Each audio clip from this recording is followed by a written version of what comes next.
Pessoal, muito boa noite. É um prazer estar com vocês hoje aqui e hoje é uma honra. Nós estamos recebendo aqui no segundo dia de podcast do Ruja, que é o Grito da Selva, Ricardo Bellino. Ricardo Bellino, para nós é uma honra ter você aqui. Estou muito feliz de estar com você aqui nesse início de podcast. Você que é um homem de sucesso e tenho certeza que vai trazer muita sorte para a gente aqui.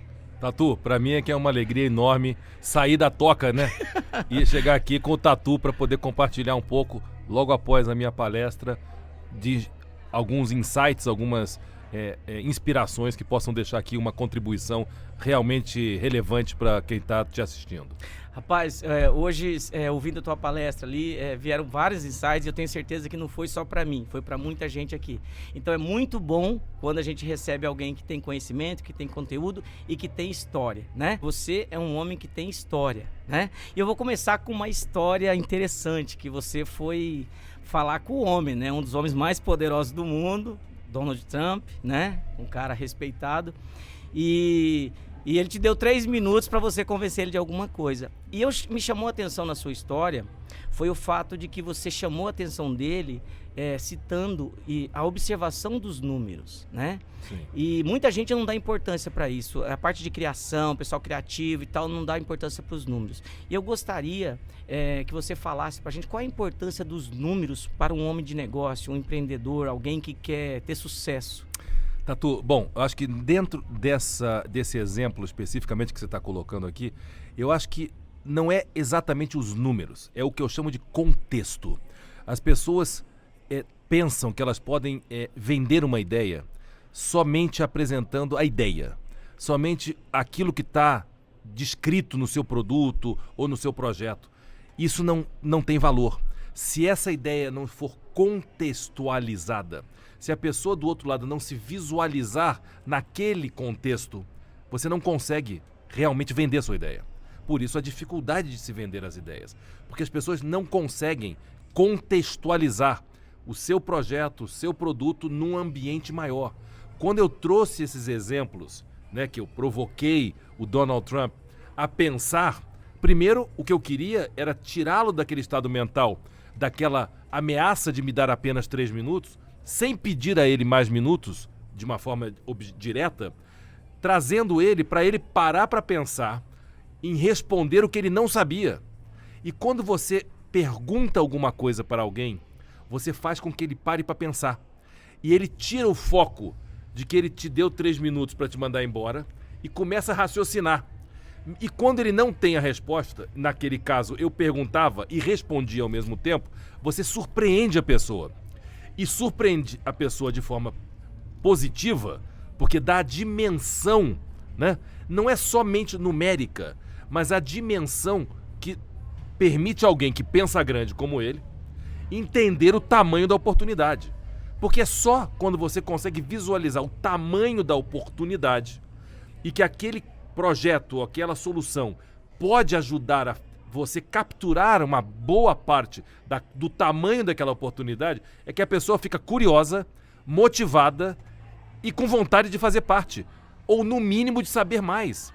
Tanto é que depois de contextualizar e quebrar aquele estado mental negativo para me jogar para fora da sala, nós ficamos mais de 1 hora conversando, sem eu ter pedido arrego, ou justificado, ou dizer para ele que não era justo, depois de viajar 9 horas, ter que ir embora depois de 3 minutos. O mundo não é justo. As pessoas não estão aqui para te afagar o seu ego, comprar a sua ideia. Eles não são seus pais. O mundo é mais duro do que isso. E nós temos que nos posicionar, enfrentar os desafios, aproveitar o melhor possível os recursos que nos deram. Quantas pessoas quiseram ter 1 minuto com Donald Trump? Eu tive 3. Então eu sou o cara que olha o copo meio cheio e não meio vazio. Eu achei o máximo, tive 3 minutos e transformei 3 minutos numa marca registrada. E você se surpreendeu com o teu resultado? Por exemplo, deve ser assustador, né? Estar de frente com o Donald Trump. Eu não sei quais foram as outras experiências que você teve com pessoas assim poderosas e tal, mas você se surpreendeu com o resultado? Com você mesmo? Sim. Me surpreendi de não ter tido medo, né? Ou de ter enfrentado com medo mesmo, de não ter me paralisado, né? E eu senti que muito da minha caminhada tinha trazido algum aprendizado. E esse aprendizado me faz reconhecer que o que eu mais gosto na vida é lidar com o imprevisível. O mundo nos prepara para situações previsíveis. A previsibilidade está incorporada nas instituições. As pessoas esperam algo de você que seja previsível. Quem quebra esse paradigma e surpreende, se destaca. Então, eu não tenho problema. Eu não fui avisado antes de pegar um avião ou antes de entrar na sala dele que eu teria apenas 3 minutos. Não, foi ele que me disse já lá no meio da jaula do leão.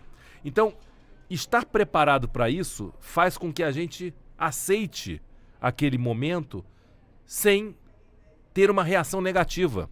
Simplesmente aceita, processa, reage e aí pode dar certo ou pode dar errado. Faz parte do jogo. O que não dá é para não jogar. O que não dá é para olhar a bola e não chutar. Então comigo isso não acontece. Será que não já era um teste, né? Vamos ver se esse cara, de repente, como que ele se sai numa situação, Se né? você ler o testemunho dele e como ele escreveu o depoimento no meu livro, você percebe que eu surpreendi a ele. Não foi ele que me surpreendeu. No final, como eu reagi, a forma positiva, assertiva e bem-humorada, sem perder o rebolado, o que a maioria das pessoas teria se congelado e tremido na base, foi o que transmitiu a confiança, a empatia para nós continuarmos uma conversa, para nós assinarmos uma carta 24 horas depois, que foi transformada num negócio multimilionário. Mas ele aconteceu naqueles 3 primeiros minutos. O resto foi tudo consequência. E você acha que essa situação, né, esse ocorrido, ele fez de você tipo assim, sem medo de enfrentar novos desafios, te fez mais forte, te fez mais...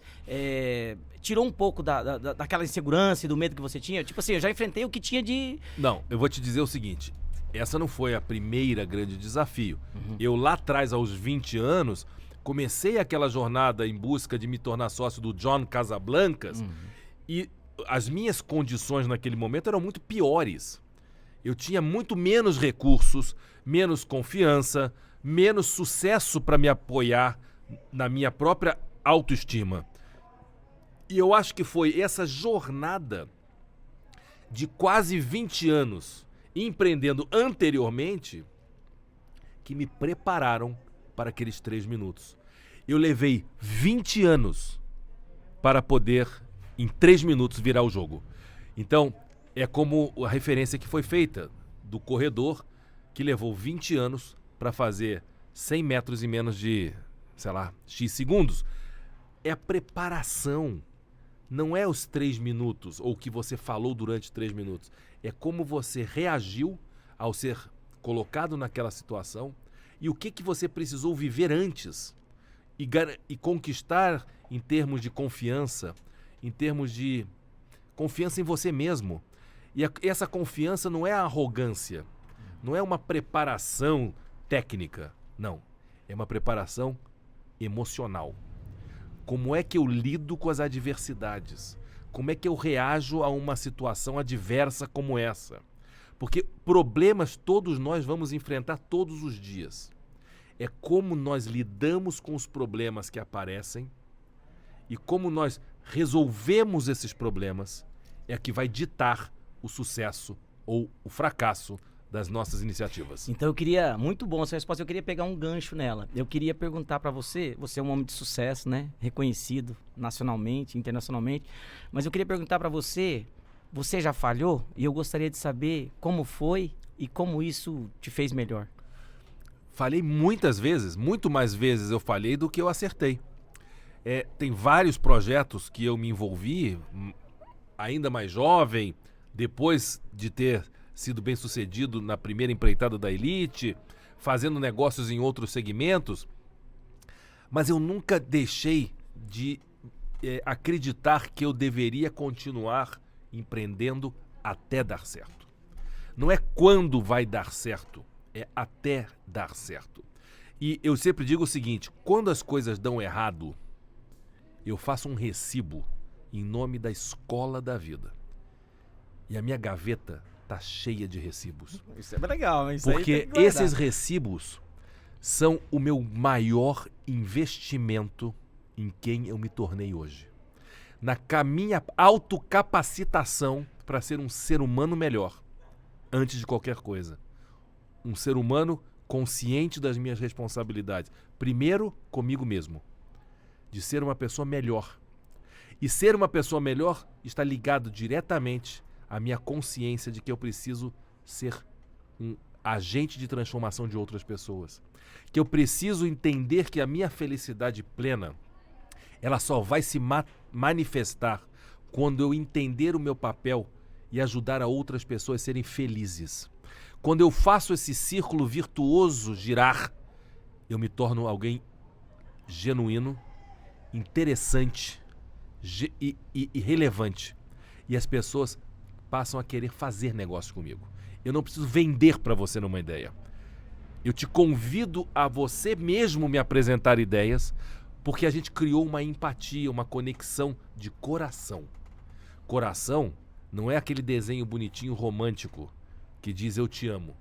O coração tem uma frequência que institutos nos Estados Unidos já mediram, que é a matemática do coração, das frequências do coração e as mensagens que são transmitidas pelo coração. Quando você fala pelo coração, você conecta com as pessoas. As pessoas escutam pelo coração. Elas escutam. Então, quando existe essa comunicação bilateral, onde os nossos corações se sintonizam, existe uma mágica. E essa magia que une as pessoas por algo maior, por um sentimento de pertencimento, um sentimento de querer empreender para transformar, de fato, para fazer com que as pessoas tenham um propósito. Esse é o jogo que eu jogo. Não é o jogo da várzea, é o jogo da primeira divisão de quem quer não só percorrer uma caminhada nesta vida, que é curta, com propósito, fazendo uma missão de vida, mas que está comprometido em deixar um legado para as minhas filhas, para as pessoas que eu amo, para os amigos queridos, para os colaboradores e até aqueles curiosos que me veem esporadicamente, mas que de alguma maneira eu pude transformar uma forma de pensar, inspirá-los, tirar uma gargalhada por aquilo que poderia ser o defeito ou a minha fraqueza. E eu aprendi a transformar todas as minhas dificuldades e fraquezas em virtudes. Belino, isso é verdade, a gente sente isso falando com você, vê o brilho nos seus olhos, a gente é perceptível isso, tá? Você falou isso na sua palestra, né? Você falou sobre felicidade, sobre propósito. Mas isso sempre foi assim? Ou teve um momento da sua vida que você falou, não, peraí, não é só dinheiro. Peraí, aconteceu alguma coisa que não é bem assim. Como que é isso? Ou você sempre teve isso em Vamos lá.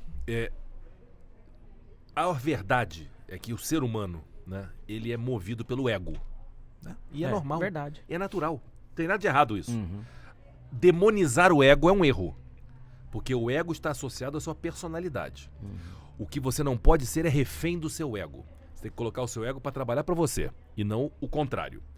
Eu, quando era jovem, e como muito jovem atingi um nível de sucesso muito grande, porque aos 20 anos me lancei nessa jornada de me tornar sócio desse mito da beleza e da moda e me tornar sócio majoritário da maior agência de modelos do mundo, isso é o ego. Uhum. E o meu ego estava muito bem, feliz e me ajudando, me empurrando para frente. E eu não tinha nenhum problema existencial por estar vivendo aquele sucesso, por estar orgulhoso do meu sucesso. Era saudável, eu não roubei ninguém. Eu fiz aquilo no meu esforço, superei muitos desafios, eu não ganhei nada de graça. Mas eu tive o privilégio, muito rapidamente, ao ser impactado por a campanha do câncer de mama, entender que eu poderia, ao mesmo tempo, estar usando o combustível do meu ego para construir um projeto de sucesso e me tornar um homem de sucesso e uma marca de sucesso, que ali começava a se construir a marca que hoje foi apresentada, que vale 78 milhões, a marca que hoje é objeto de uma oferta pública. Mas quando eu fui impactado por aquela campanha do câncer de mama, e eu decidi, tudo na vida começa com uma decisão. Eu tomei a decisão de comprar 2 camisetas, pagar $15 em cada uma, botar na minha mala, voltar para o Brasil e montar essa grande campanha que até hoje é uma referência na história do Brasil. E ali eu entendi que eu podia combinar muito bem o ego e o eco. Quando eu entendi que eu poderia utilizar a força do meu ego para impulsionar o eco que eu estava promovendo na mente das mulheres, na conscientização do seu autocontrole, do seu autoexame para salvar vidas. Quando eu entendi que eu tinha essa capacidade, eu entendi o meu propósito. E você tinha que idade, mais ou menos? 28, 29 anos. Muito jovem, né? Então assim, e eu, a partir daquele momento, Tatu, eu nunca mais deixei de combinar projetos empresariais com uma pauta mercenária que visava lucro e riqueza com uma pauta missionária. Como, por exemplo, o projeto das cápsulas de Nespresso, transformadas em arte de grande valor, doadas para grandes instituições. Por isso, esse projeto de arte de um artista sem reputação nenhuma no mundo das artes sobrevive há 14 anos. As coisas que têm propósito se tornam perenes, porque elas têm um valor muito maior. Não é só a estética, são peças lindas. Qualquer outro poderia ter feito, melhor ou pior. Mas poucas têm, dentro da cápsula, um pó que não é de café. É um pó mágico para transformar vidas, para ajudar pessoas a serem mais felizes e aqueles que precisam. Então, quando a gente tem essa capacidade de alquimista, de conseguir combinar essas coisas, de misturar esses ingredientes, de fazer uma sopa de pedra que muitas vezes começa apenas com uma pedra, mas construir receitas que inspiram as pessoas a alimentar a sua alma, o seu espírito, a sua mente e transformar você numa versão melhor de você mesmo. Isso é fantástico. Eu estou bebendo cada palavra que você está falando aqui, porque realmente você está nos trazendo aqui muito ensinamento e ensinamento de muito valor, porque a gente vê às vezes uma maquiagem, né? Um disfarce, e você foi muito claro. Tem um propósito financeiro, é óbvio, porque você não vai entrar numa jornada, né? Mas há uma às vezes o pessoal maquia isso muito bem, né? Mas sem o propósito, sem aquilo que move as pessoas, né? As pessoas mesmo, o coração, não faz sentido. Eu vi você ali palestrando e falando, contando sua história, Belino, e eu me identifiquei, na minha insignificância, mas eu me identifiquei com uma coisa com você, que eu me lembro que eu ia me casar, e eu me casei muito jovem, me casei com 22 anos. E eu ia me casar e eu tinha só um Fusquinha para andar. E eu tive uma ideia de lançar um site que trocava coisas, chamava negociofácil.com, não vou me esquecer. Mas naquela época a internet era 14.400, você lembra quando ela fazia aquele barulhinho? Discado, claro. Era discado. Você entrava meia-noite para consumir um pulso e tal. Sim. Pois é, e eu vendi aquele Fuquinha que eu tinha, R$3.500, eu acho que na época, um Fafá de Belém, prata, e eu investi... Não era quase nada, mas era tudo que eu tinha nesse Fusquinha às vésperas do meu casamento, né? Eu investi nesse site, foi um fracasso, não ganhei dinheiro. Não foi fácil. Não foi fácil. O negócio não foi fácil. Não foi um negócio difícil.com. Negóciodifícil.com. Mas eu fiquei com uma lição. Se eu tiver uma ideia e acreditar nela, eu jamais vou deixar de investir. Jamais. E eu vejo que você... parece ser assim. Como você disse, tem vários recibos lá na sua gaveta e você parece ser assim. Você acredita nisso? Que a gente deve investir? Que a gente... Naquilo que você acredita, você tem que colocar a sua energia? Eu acredito demais e quero te dizer o seguinte. Sim, eu estou sempre disposto a investir. Me investir principalmente porque está muito claro que tempo vale mais do que dinheiro. E tempo é que nem gelo, meu amigo. Derrete. O tempo que eu não apliquei bem hoje, eu não carrego ele para amanhã. O dinheiro que nós temos na conta, ele pode ser aplicado bem ou mal, mas ele não desaparece. O nosso tempo desaparece. Quando hoje eu enxergo e vejo, e enxergo com orgulho, que precificaram o meu tempo em $5.000 a hora, R$26.000 a hora, eu entendo que cada conversa, cada discussão sobre uma oportunidade de negócio é um investimento do meu tempo. Não sempre eu vou conseguir monetizar aquilo naquele momento.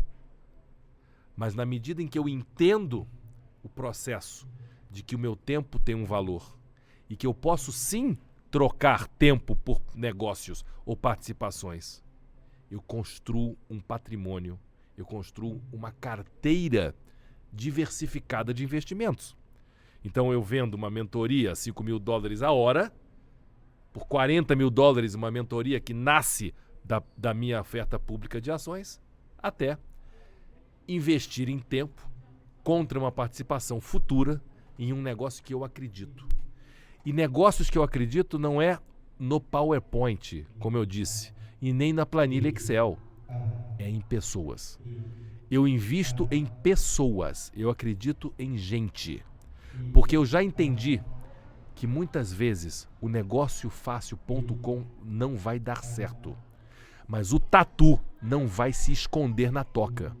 O tatu vai botar a cabeça para fora e vai assumir, vai reconhecer que errou e que mesmo que o negóciofácil.com tenha virado negócio ruim ou difícil.com, se ele for uma pessoa boa, comprometida, ética, séria, certamente na segunda, na terceira, na quarta ou na quinta tentativa vai dar certo.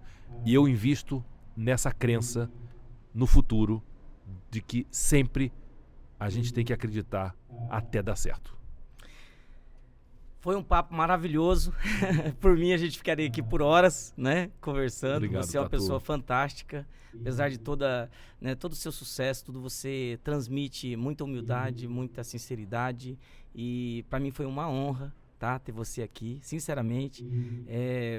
A lição que a gente aprende aqui hoje, eu acho que assim, demoraria anos para aprender, tá? Quero te agradecer demais, demais mesmo. E quero deixar o microfone aberto, se você quiser mandar uma mensagem, deixar sua mensagem final, enfim, fique à vontade, por favor.